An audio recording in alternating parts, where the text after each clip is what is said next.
are intercepting the documents. You understand? Go ahead, answer the questions devoid of how you intercept the documents. Because of what I've always been saying, that we have the Whistleblowers Act. Well, thank you very much, Honorable Chairman. And I see that my good brother, the Honorable Amprechum, is probably aspiring to become the next chief interceptor. Let me, on a more serious note, assure the good people of this country that all I have done in my interceptions, in my oversight, in pursuing parliamentary due diligence has always been... Honorable members, let me place on record that I don't want any disruption today. If you are not a member of the committee and you can't comport yourself, kindly walk out.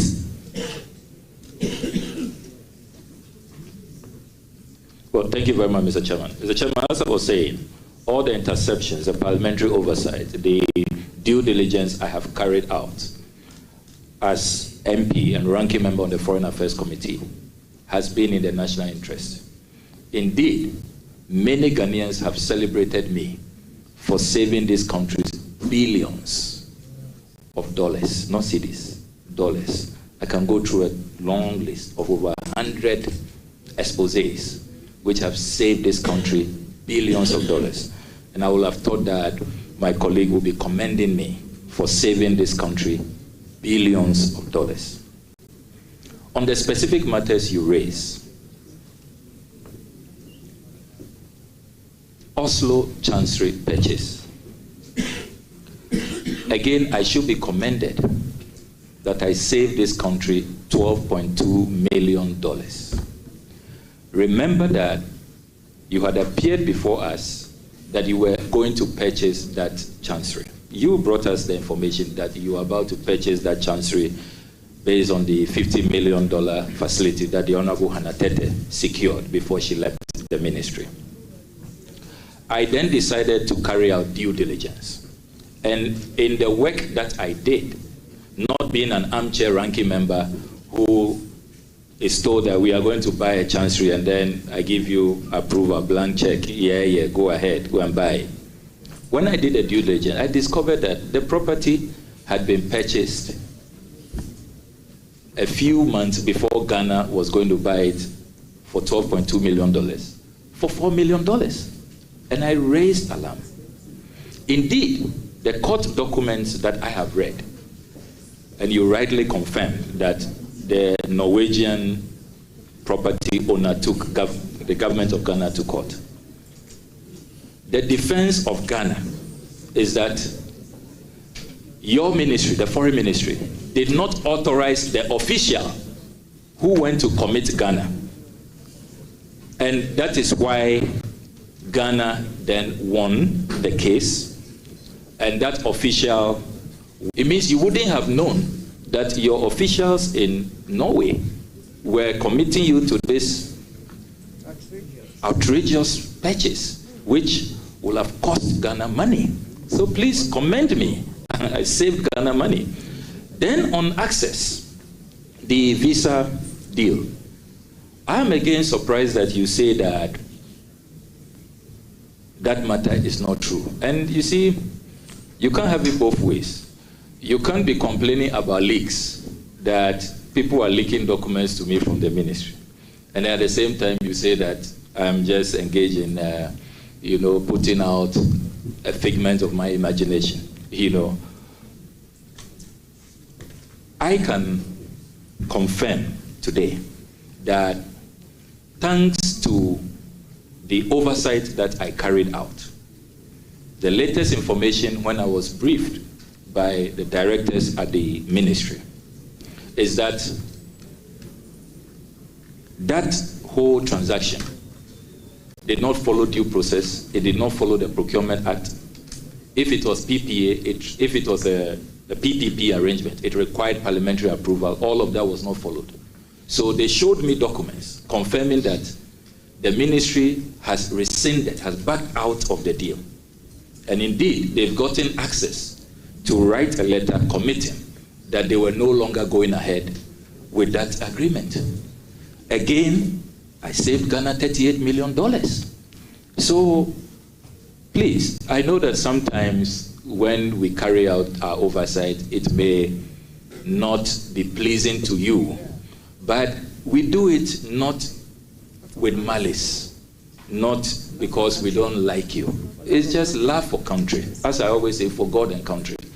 It's a tough job. I'm not happy that so some of you will not like me and all of that. But somebody has to do it. Somebody has to step in and save the country money. And that's my only motivation.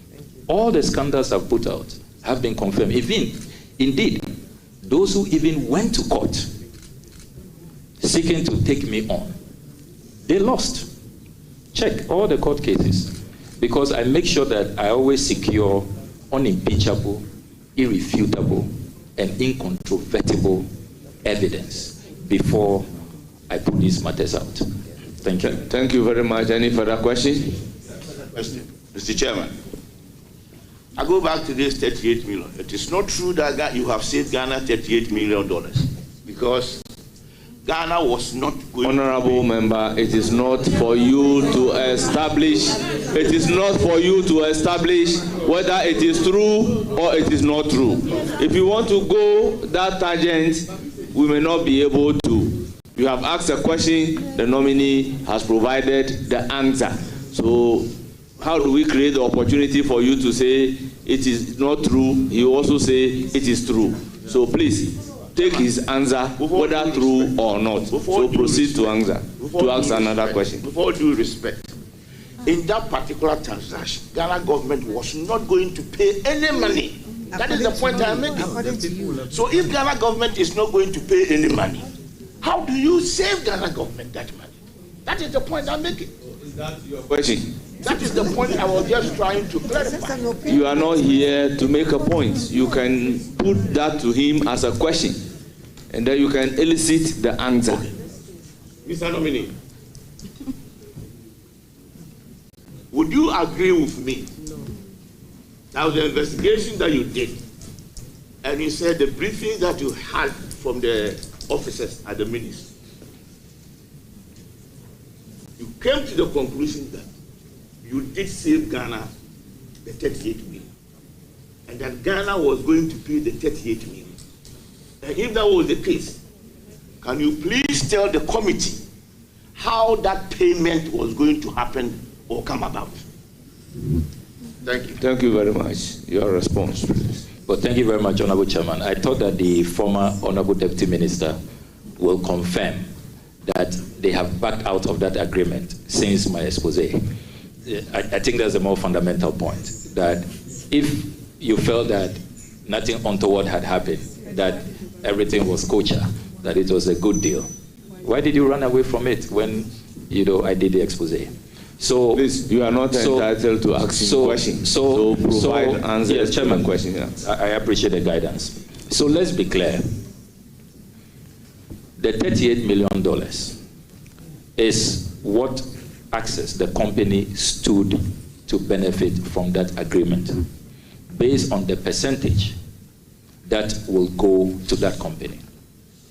If the current arrangement is maintained, where the embassies are allowed to carry out their visa processing, that money comes to Ghana, which is the current arrangement. That is why the head of missions were not happy about this arrangement, because Ghana was going to lose money. You were taking money out of the missions, out of IGF, for a private entity. That was the nature of the transaction. That is why I conclude, based on the conservative analysis we did, that we have saved Ghana $38 million. And I can make the agreement available, Mr. Chairman, if the committee would want to see it. Thank you very much. Any further question, or you are done? There are further questions. I don't want to go there again, because I was highly involved in this particular matter that he's speaking about. Mr. Chairman, I want to ask the nominee. Honorable nominee, in the international multilateral arena, it is changing rapidly. Big alliances are reshaping in a very dynamic ways.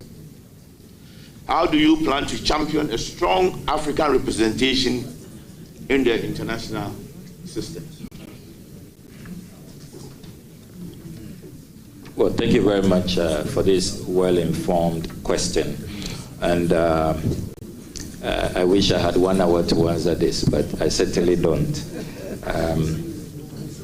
You are right. Did you say you need 1 hour to answer the question? I said I certainly don't have that. So please.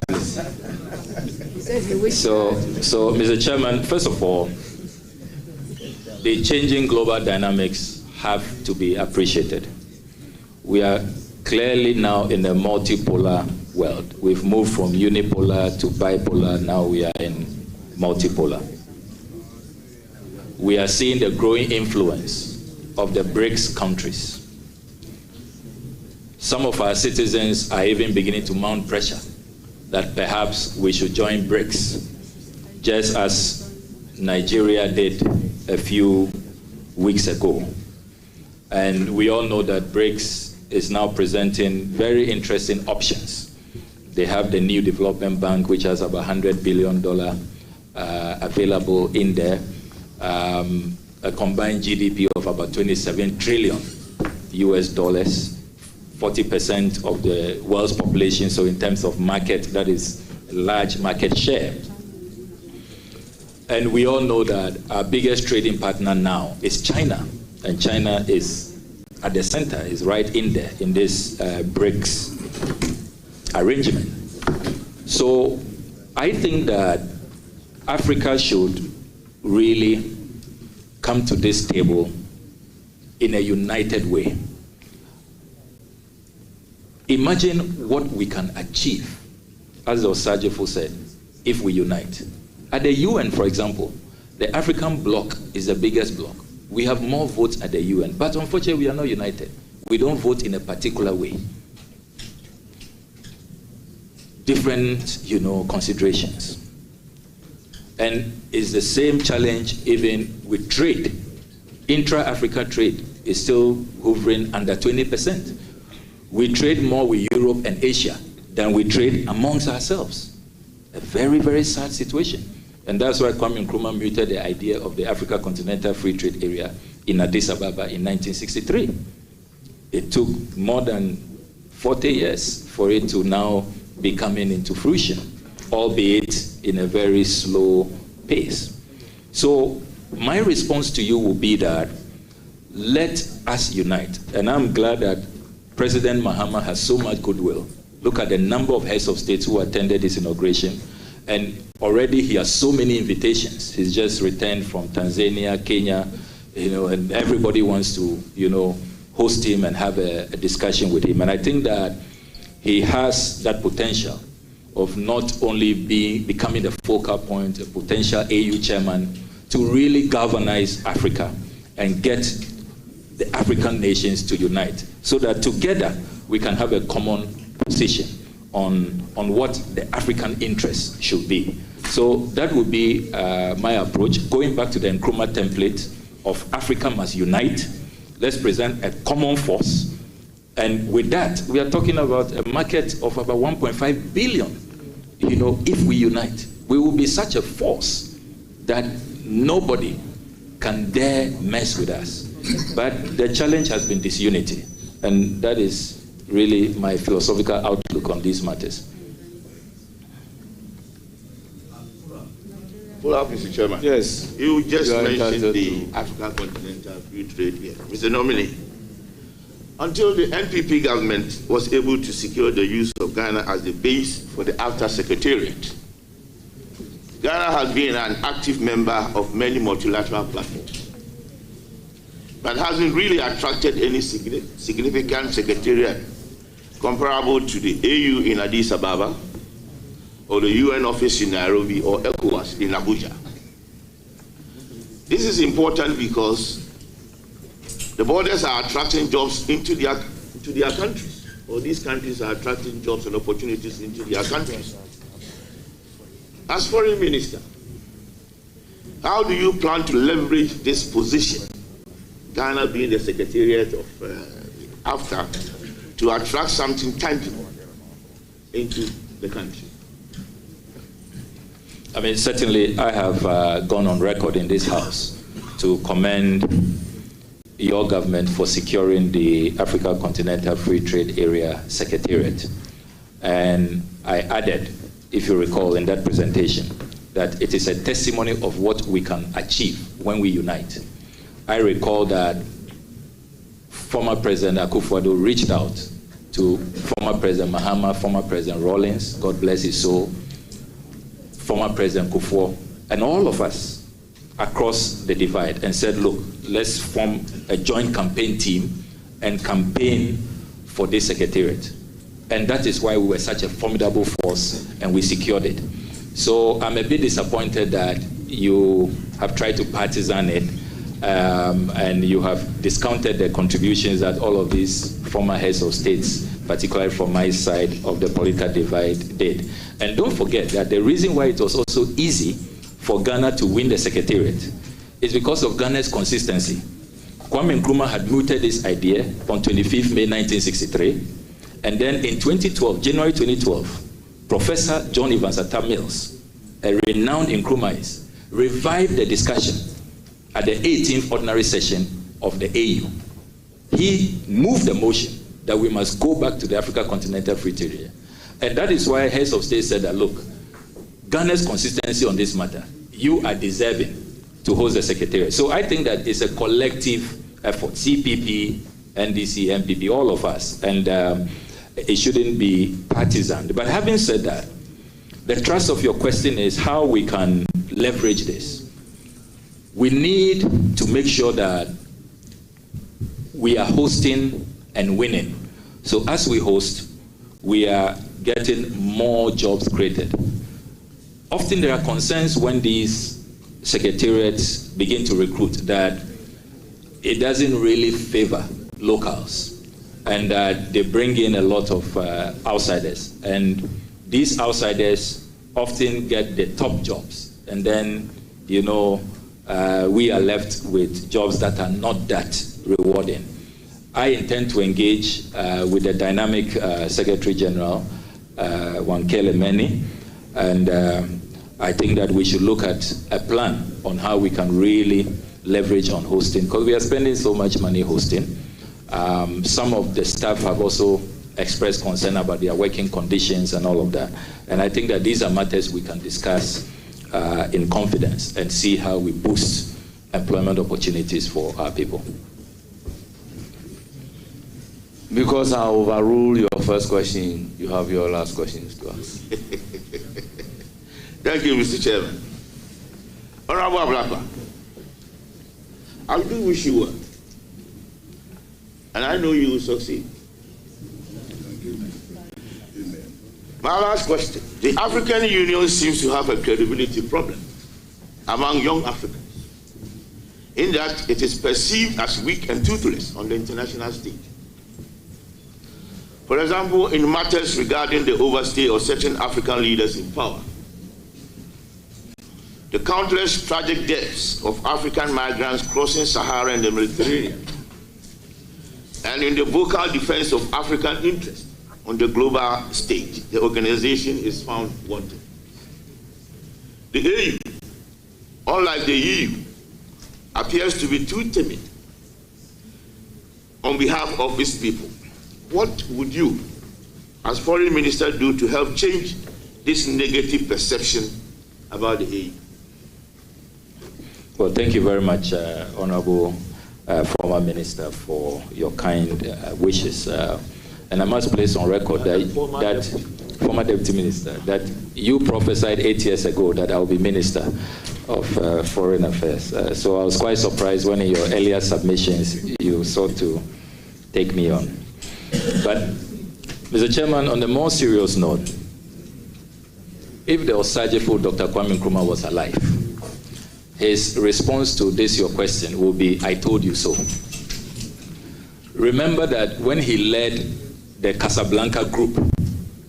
He wanted a more integral, united African states, a strong political force. He added that we must have a standby force, military force, we must have a bank, we must have a common currency, we must remove all trade barriers, trade tariffs, artificial borders, which are relics of the Berlin Conference when Otto von Bismarck called his friends in Europe and shared Africa amongst themselves. But unfortunately, the Monrovia group prevailed, and they said, let's have a loose union without an Africa standby force, without a bank, and all of these, political structures that the visionary Kwame Nkrumah put forward. So I think at the heart of this perception of the AU is about continental Africa unity and how we must go back to the original Nkrumah blueprint, as was espoused by the Casablanca group. And I am glad that already those talks have begun within the AU. There are massive reforms going on. Indeed, some countries have even said that they will not pay their full access contributions unless they see greater reform and see the AU become more, transparent and more, beneficial to the African people. So it's good that those discussions are continuing. President Paul Kagame is leading the reforms, and President Mahama has already struck a very good, chord with him, and I'm sure that they will continue to champion those reforms. But ultimately, you may call me an Nkrumahist, but ultimately, we must go back to Kwame Nkrumah's vision of the United States of Africa. That really is what will make the AU strong and thank you very much. More impactful. I will proceed to give the floor to my follow-up, please. Your follow-up on this. My question. Very well. Very well. Mr. Dominic, let me take you onto social media because you are a key player in that particular area. Social media has become a source of misinformation and disinformation, undermining the ability of leaders in West Africa to mobilize public support for its decisions and development agenda. You are one of the leading politicians who uses social media a lot to get your message and interest across. Looking at the generality of the situation and the concerns across the political divide, what are some of the initiatives that you will promote to overcome this dangerous development? Well, thank you very much. I take the view that social media is a double-edged sword. It can be a force for good, and then if it's misused, it can be weaponized and used as a destructive element. I think that African leaders should become conscious of the new age, new media, and we should encourage more transparency. My view is that if African leaders and African governments adopt an open governance architecture, if they are more transparent, they are more accountable, then the people will know. Knowledge is power. It will not be easy for the people to be misled. Unfortunately, in Africa, you struggle to get information. If you are not an interceptor general, then God help you, So, Mr. Chairman, I really will say that let's have more open governance. The RTI has been passed in Ghana, but in terms of its success in implementation, there is much to be desired. And then our regulatory bodies should clamp down on those who are misusing social media for disinformation, misinformation. They create fake accounts. And unfortunately, even some governments on the continent are responsible. They have these fake news factories. They pay people to just, put out fake news. Will you believe that on my way to this vetting, few days in the run-up to this vetting, there was fake news all over that I have started deleting my Facebook messages, my Facebook exposés. All over, people were sharing it. And some people believed it, that I'm indeed deleting my Facebook posts. Why will I? I'm not a coward. I'm not one to, I stand by my convictions. I'm a conviction politician. So fake news is a real problem. But I think that as for social media, it's come to stay. Let's encourage more open governance, more transparency, and we should be fine with social media. Thank you very much. I'll give the floor to Haji Aladi Ayamba, Honorable. Okay, thank you. Okay. Thank you, Mr. Chairman. Mr. Chairman, let me take this opportunity to congratulate Honorable Ablakwa. You've worked hard, right from when I was Deputy National Women Organizer, Rupa came, you worked hand in hand with Fifi Kwete and all others. You have never rested on your OS. Thanks to the Almighty Allah, we came to Parliament at the same time, and you have always soared high. I like the energy and the way you have always been able to work. And I would say, indeed, His Excellency John Dramani Mahama has done exactly what is expected to him, because he was rewarded hard work for not only the party, but Ghana as a whole, and for all of us. Now, my question is, there is an acronym that has now become an international song. When even people say it, others will begin running. Helter Skelter. Someone wanted to say Helter Skelter and said Skelter Skelter. So, and the acronym is ORA. Operation Recover or Loot. I know you wouldn't belong to any team that will be doing anything adverse. So far, my observations and what I've seen, it has been good. Because I've listened, I have watched. Now, sooner than later, Oral as a team needs to have a way forward. What is Oral going to do so that all the things that you have done, the time, and now that you are not even being paid, you are just doing a young man's job, it wouldn't go waste. We would actually benefit from it. And then, can you tell us also, apart from the way forward, can you tell us also, this particular activity that you have undertaken, how much have you saved Ghanaians from these corrupt activities that has bedeviled the country and taken so much from Ghanaian taxpayers? Thank you. Honorable member, proceed to ask the question. But because we don't have any evidence of evaluation of how much Oral has been able to save, proceed to answer the question minus that. Thank you very much. Well, thank you very much, Honorable Chairman, and let me commend my big sister for her question and thank her for her kind words. She's been one of our mothers. We all go to her for advice, and she's always generous with her counseling and guidance.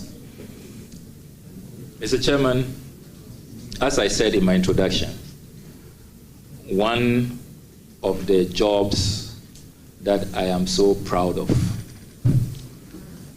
and I'll remain ever so proud of, is this sacrificial job to chair ORA, Operation Recover or Loot, which is a major plank in President Mahama's anti-corruption drive. The establishment of ORA is such a masterstroke, and President Mahama ought to be commended. I can reveal to you today that since ORA was established, just by the establishment of the team and we receiving information from the general public, we have saved this country 20 bungalows which were going to be demolished. 20. And I can provide the list. bungalows that were being occupied by staff of Research Department of the Foreign Affairs, the Ministry of Gender, the CSIR. Bulldozers had moved in, but because they called the Oral Secretariat, and we then called National Security to take action, they were able to protect these bungalows. I have not added the Du Bois Center, the NDA lands, which were about to be captured. So President Mahama has saved this country a great deal with the establishment of ORA, and all of us must support ORA. Now we are having an international discussion. Many people forget that ORA has international dimensions. I need not remind our colleagues here that President Nana Addo Dankwa Akufo-Addo has been an ORA champion in the international arena. Why do I say that? He has been advocating for reparation, that our colonial masters who looted Africa, they should bring it back, return our monies, our artifacts, return the loot. So I'm so shocked that our friends who started ORA even before President Mahama won the election in the international arena, when they come home, they don't want to hear about ORA. This is quite remarkable. You know, and I would have thought that charity will begin at home. You want the Brits and the French and the Dutch and others to return the loot. But back home, you want looters to go scot-free. Let's not do anything about looting. I find it really contradictory. So let's see some consistency. The other international dimension about ORA is that if you check the ECOWAS protocols, the AU Charter, and all the UN charters and all of that, anti-corruption is a major, major plank. According to the World Bank, Africa is losing about $88 billion every year because of corruption. $88 billion, and those are conservative estimates. Imagine what that money, if it stays in the continent, used for the development of the people's welfare, how our continent will look like. So as for ORA, all of us must support it. And if you look at what has gone on in this country over the last 8 years, look, I have a tall list of monies that can be retrieved. SkyTrain, we can get our $2.5 million back. Ejapa, we can get our $12 million back. National Cathedral, we can get our $58 million back. Honorable member, these SML. are projections. Yes. Are these projections? Projections. Honorable member. Projections. Honorable member. No, but I think that it's important to contextualize so that, you see, when we talk about ORA, people discuss ORA in abstract terms. This House, Mr. Chairman, and it's unfortunate that the ranking member is not here. Mr. Chairman, if you pardon me. Oh, he's going to come. He'll be here. He'll come. He's watching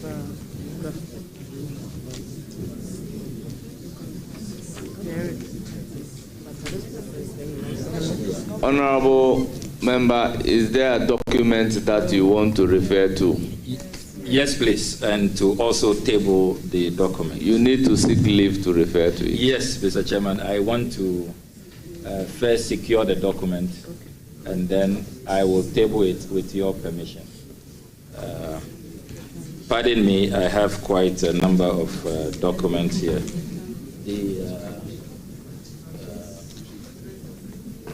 Please, just conclude your answer on this, then we can make progress. Honorable member. Yeah, Mr. Chairman. We have a very tall list today. Yeah, Mr. Chairman, I have found it. It is a report of this House. Your report, Mr. Chairman, with all due respect. A report of the ad hoc committee to investigate the procurement contract between the government of the Republic of Ghana and His Highness Sheikh Ahmed Dalmouk Al Maktoum and SL Global for the supply of Sputnik V COVID-19 vaccines. Mr. Chairman, this document submitted to Mr. Speaker, adopted by this House, August 2021, signed by the Honorable Alexander K. Afenyo-Markin, Chairman of the Ad Hoc Committee. This was their conclusion.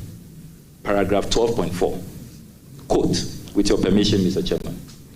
The committee urges the Minister for Finance to take steps to recover the money due to the Republic in respect of the amount of $2,850,000 United States dollars, so $2.85 million, equivalent at the time to 16,331,640 Ghana cedis, being the cost of the Sputnik V vaccines that were procured wrongly. Adopted by this House. So, Afenyo-Markin, the Honorable Afenyo-Markin, signed this report. I was part of that committee. Yes, thank you very much, Honorable Yafo. Yes, I'd even forgotten that. So, even as a House, we have been doing oral with the support of Honorable Afenyo-Markin, signing documents, also concerned about monies that have been looted that we cannot find. So why will you fight President Mahama when you have some of these reports that you yourselves have signed, urging retrieval from a finance minister? So, as for oral, it has come to stay. The second part of a question about the future of oral. Let me place on record that our job at this point is just to collect the information. Member, just limit yourself to the scope of the question. Yes. She asked about the future of oral. It's important. And many Ghanaians have been asking since my appointment. Many Ghanaians have been asking. The way forward for oral. The way forward for oral is that all the information that have come from patriotic Ghanaians, we will be handing over our report soon, in the next few days, to His Excellency the President, the appointor, and then he will decide with his Attorney General on the second phase of oral, which is the execution phase, the retrieval phase. Thank you very much. So that is the future of oral. Thank you very much.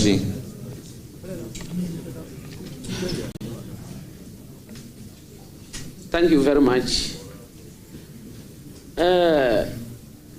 Honorable nominee, I am a lady from a constituency and an MP that has two countries that border us. That is Burkina Faso to the north and Togo to the east. There are a lot of concerns about the unrest, let me use that word, that especially is coming up from the Burkina side. We have a lot of unapproved roads, and because of where we are coming from, you cannot tell who is who immediately, because we look alike. Basically we speak the same language. We are afraid of spillovers because of the, people will say Boko conflict, and I will say the Kusag conflict, because it entails a whole lot. Will you take it on yourself as a minister, if approved, to make sure that you work hand in hand with the two countries, although Burkina Faso has opted out from ECOWAS, but we are well aware that there is some leverage that we should work hand in hand with them. Will you work with them to ensure that we bring an end to these issues? Because those who are there and causing these problems, which can readily escalate, are also human beings and need to be listened to. Will you do that? Thank you. I can assure you, Honorable Hajia Ladi, that will be pursued. It is a priority of President Mahama. That's why he's appointed a special envoy to the Sahel in the person of Lieutenant Colonel Beflo Latte. And you are close to the challenge, and I'm glad about how eloquently you speak about it. I mean, those who think we should leave them to be on their own, no. I mean, when the violence escalates, we will be the immediate harboring point for refugees, for even some of these, extremists who will come in with weapons. There are small arms and sophisticated weapons that will, be brought into our jurisdiction. And don't forget, we are already having challenges in Boku. So it presents such a toxic mix. And so if we do not help to quench the fires in these neighboring countries, we are at real risk. And there will be no stability. And what we have going for us is our stability. Without peace and stability, nothing else can be achieved. It is so fundamental. And so you have our fullest assurances that my marching orders from President Mahama is to support the special envoy to make sure that we are able to pursue peace and get our three neighboring countries, Burkina Faso, Mali, and Niger, back into the ECOWAS fold, and we remain committed to that. Thank you. Any further question? Thank you, Chairman. I don't have any further questions. I just wish you all the best, and I do my heart off for you. Thank you, and take care. Thank you. Thank you very much. I will recognize Alasan Uma. Thank you, Chairman, for the opportunity. Minister nominee, congratulations, my brother and comrade. I haven't listened to you on your answers regarding the oral. I know how I could tell the selflessness and patriotic ideals and your initial left-centered ideology. So I want to find out how, now that you are a foreign minister or as a foreign minister, how do you intend to marry the two? Because on the resume, you are the chairperson or chairman of ORA. And you are also becoming, God's willing, the next foreign minister. How do you intend to marry the two? Thank you.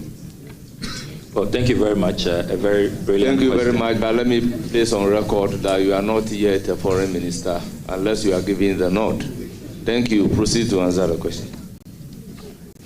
Well, thank you very much, Mr. Chairman. A very brilliant question. And as I indicated earlier, Oral's mandate will continue even from this first phase of information gathering into the second phase of actual retrievals, recoveries, prosecutions, when the Attorney General decides that there is basis for that. Now, your brilliant question about how I can also continue to support the process. Within the international arena, we have mechanisms of recovering loot which have been shipped to various havens and destinations. If you take, for example, what happened to the Abacha loot in Nigeria, they needed international collaboration, and the World Bank was very supportive to help Nigeria recover hundreds of millions of dollars of the Abacha loot, particularly from Switzerland and other destinations. So I see my role as a role that will help. I'm not going to say that Oral is behind me. No, even though the next phase, the Attorney General will be leading the effort. But when he calls on me to bring in the international dimension, facilitate how to work with international organizations to retrieve loot in other jurisdictions, certainly I'll be more than happy. Relying on the Nigerian model, how they use their international partners to retrieve the Abacha loot, I think that we can also use that to retrieve loot that is hiding in all manner of places for the development of our people. Our people need that money for roads, for schools, for hospitals, for good water, and we have to help them retrieve their money. Thank you. Any further question? Please go ahead. Thank you, Chairman. I'm satisfied with the answer. My second question is, and this is due to, I don't know how to call it, is it brain drain? Our youth and Ghanaian domestic workers who ran to the Gulf have been abused several. We see pictures, we see photographs or videos. Want to find out, do you have any plan or what do you intend to do to stop this kind of abuses? Well, thank you very much. As I indicated earlier, this is one of the priority areas His Excellency President Mahama has asked me to pursue, how to make sure that we use our foreign policy to create jobs, but in creating jobs, we make sure that we have bilateral agreements and ensure that these jobs are safe, properly done. So it's not just some agencies who are exploiting, vulnerable Ghanaians because they want jobs. So be rest assured, we are not only going to be verbally condemning what has happened, but we are going to take concrete steps with a new economic diplomacy outlook that seeks to create jobs for our young people in other jurisdictions. Sign proper contracts, bring all of these people within a regulated space, and make sure that our young people benefit. That is the surest way of ending all of this exploitation and the violation of the human rights of our people. Chairman, I wish you well. Thank you. Thank you. I give the floor to Honorable Vincent Asafua. Thank you very much, Mr. Chairman. Let me use this opportunity to congratulate the nominee on his appointment as the Minister for Foreign Affairs. My question to you, Honorable Nominee, is that, and I will try to give a certain background. On the 4th of September, 2021, you granted an interview on Newsfile, Joy FM. You stated that traveling on a private jet jeopardizes the president's security, and that we need a presidential travel policy to regulate how president of our republic travels. Now, just a few days after the President of the Republic was sworn in, specifically on the 17th of January 2025, His Excellency the President Mahama, used a private jet to travel to Gambia. He also used the same private jet to Senegal. Now my question to you is, will you condemn this action of the president, as you have done in previous times when presidents use private jets? And if given the nod to become the Minister for Foreign Affairs, when should we expect the presidential travel policy that you proposed to the people of Ghana? Thank you very much. The first question is, will you condemn, then when you come to office, the travel policy? Well, thank you very much. It is important for us to put this matter in the proper context, and let us not compare, apples and, if you like, pepper Because you just can't compare them. My campaign against the non-use of the presidential jet, which this parliament approved $37 million at the time for the purchase in 2008 under the President Kufuor regime, was largely about protecting the public purse, a cost-saving concern is what I had. That why do we have a functioning presidential jet in pristine condition and we will be spending 20,000 euros an hour renting luxury jets? That is the matter I raised, and I have the Hansard here, the Hansard of 16 June 2021. I filed an urgent question, and Mr. Chairman, if you come to column 012 with your permission, I'm not going to read, I'm just summarizing. I know that time is of the essence. You see here from column 012, the Minister for Defense at the time, the Honorable Netiwo, coming up with all kinds of excuses that you couldn't even shower in our presidential jet and all of that, which we found bizarre.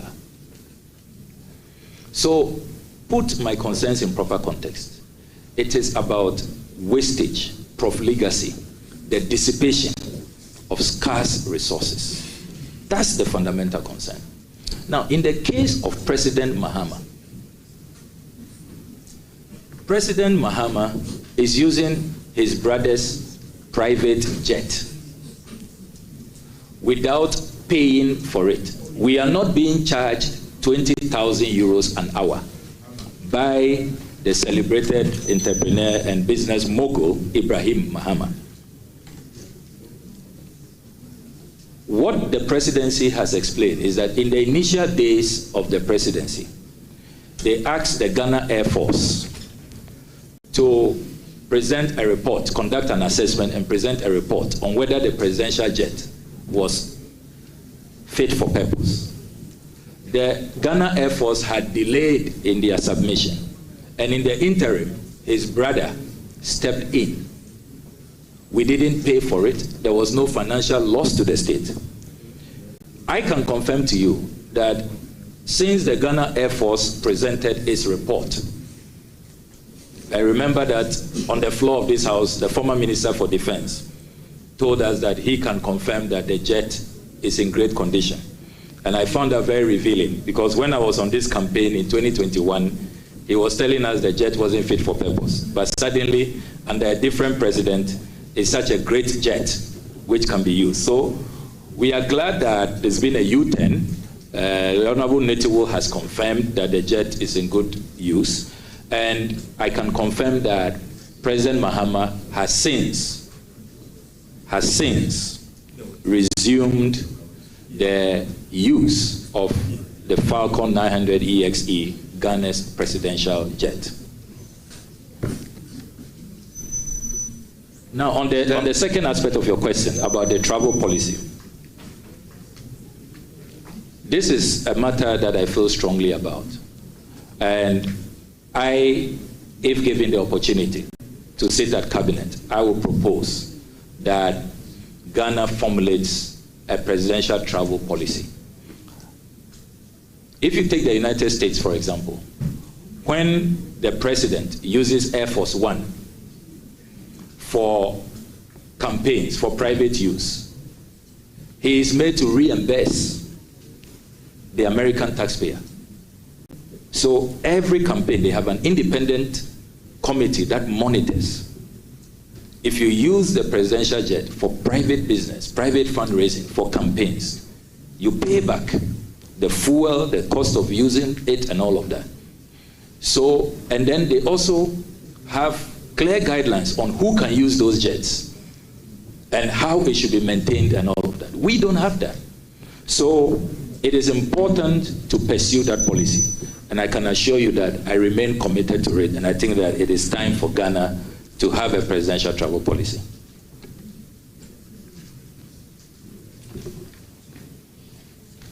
Any further question? But remember, you asked in one question. Contamination I actually have a follow-up. Policy. I have a follow-up. You have a follow-up? Yeah, I have a follow-up. Very well. Honorable nominee, granted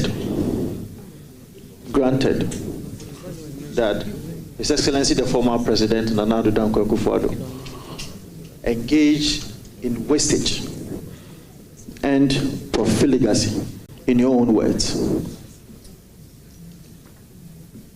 On the 29th of March 2021, while you were paying tribute to the former president of Tanzania, President John Magufuli, on the floor of Parliament, you praised him for placing a ban on what you term frivolous foreign travels by government officials. Frivolous foreign travels by government officials. And if my memory serves me right, you made a post on Facebook allegedly saying that President Magufuli was flying in economy, which turned out not to be true. But now, as a foreign affairs minister... Please, for the record, I've never put out such a post. Never. I only paid tribute to Magufuli in Parliament. I didn't talk about economy travel. Just for the record, Mr. Chairman. Nominee, that should be your answer. So allow him to finish asking the question. Honorable nominee, I'm suggesting to you that you made a Facebook post.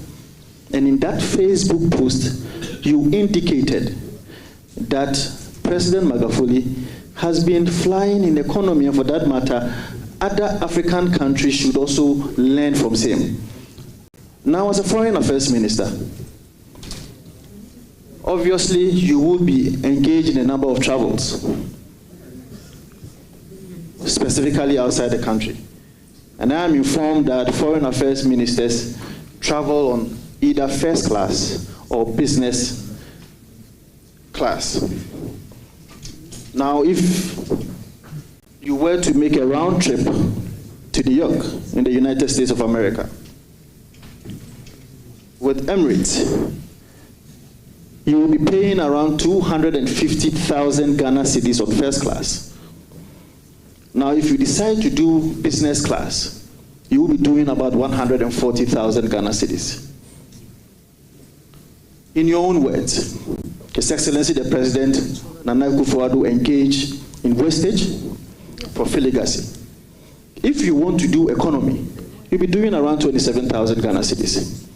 Would you decide to use economy class ticket, or you will do business class? The first question is, did you make that Facebook post? No, I did not. And making reference to contribution on the floor and a Facebook post, he interjected to say that the Facebook post, no. Is that not it? So now that you have the opportunity to answer the question, did you make those Facebook posts?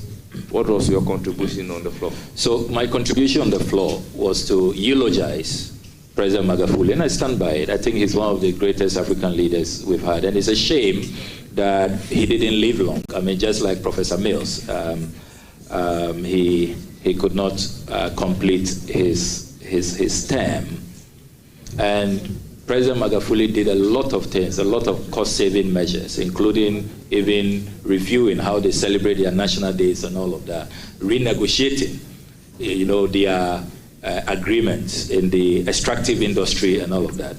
Great leader, and I admire such leaders who protect the public purse genuinely, not just by rhetoric.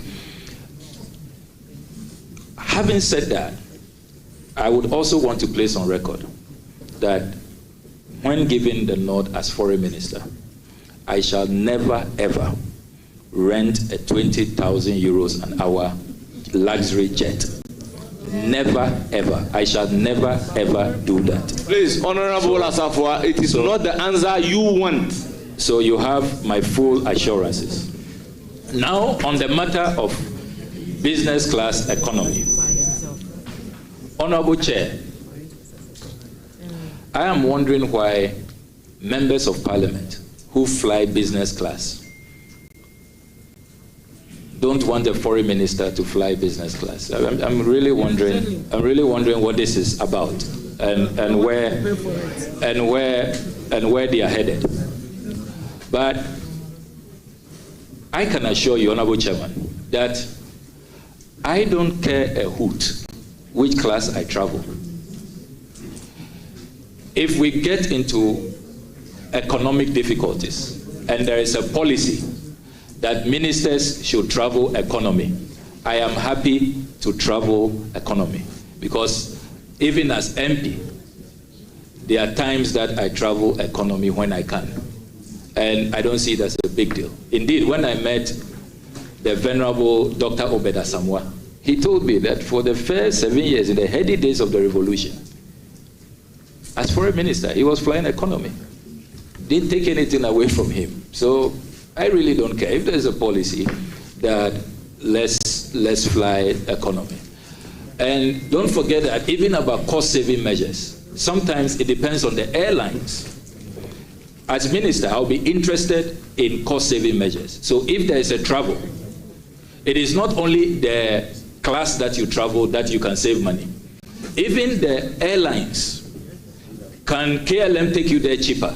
Can Africa World or Delta or Kenya Airways or Ethiopian Airlines take you there cheaper? Give me the options and let's look at what is in the national interest. Then size of delegation.